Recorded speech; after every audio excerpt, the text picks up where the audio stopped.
In this lecture, I'd like to go over the basics of a home network, not the how you go on the internet type of thing, but just basically show you how a home network, what it does, or what are the different components in it, right? So for instance, you have your PC here, and I've circled these because that's like your home network. I'll call that. This is your like 192.168.1.1 or 0.1, 172.16.30 dot whatever. Your private IP, right? And this right here, so this could be like any one of these ISPs. So we're going to assume that's the home router. It's plugged into a modem or some sort of DSL of some sort, and then it gets its way to the one of these ISPs, whoever your ISP is, one of these, and that's their router. And from here, going out from their other router to another vendor's network. For instance, this whole network right here, that's one of these ISPs network, and then and that's like an AS, autonomous system. And what they do is they use a thing called BGP, Border Gateway Protocol, to go to other networks such as this, and this could be any one of these ISPs as well. So what you have is your IP, or whatever it is, IP packet, whatnot. Its destination is it's going somewhere, but it has to traverse through all of these networks, and there's probably more in the mix here when that happens.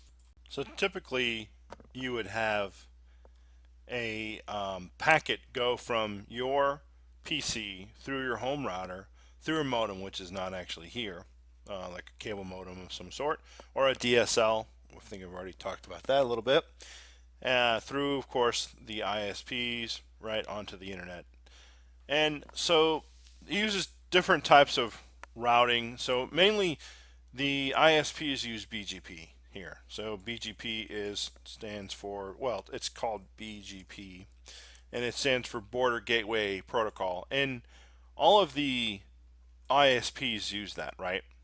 So they have what they call a private AS, autonomous system here, and they have a public AS, autonomous system here, that they use to communicate to the other ISPs. They have a public AS number, like a BGP AS number, right?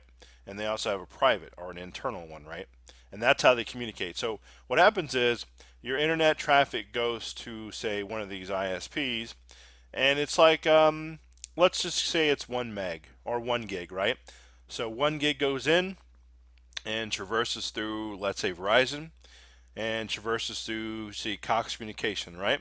So that's 1 gig. So from 1 gig to here, it means Verizon owes Cox Communications 1 gig worth of data, right? And the same holds true when traffic comes the other way, meaning, let's say Cox Communication transfers 1 gig through the public AS BGP to Verizon, then they owe them 1 gig worth or whatever the pay is for 1 gig of traffic. And usually at the end of the month they cancel each other out, or there's a payment system or some type of an agreement predefined that they already have already. And you don't see that because you pay $100 a month or whatever you pay, $200 or whatnot, $30, $40, whatever you pay. You don't see that; it's already built in to the payment system basically, and these ISPs have an agreement already between them. So that's just a basic overview of how your traffic would go through the internet. And thanks for viewing this tutorial.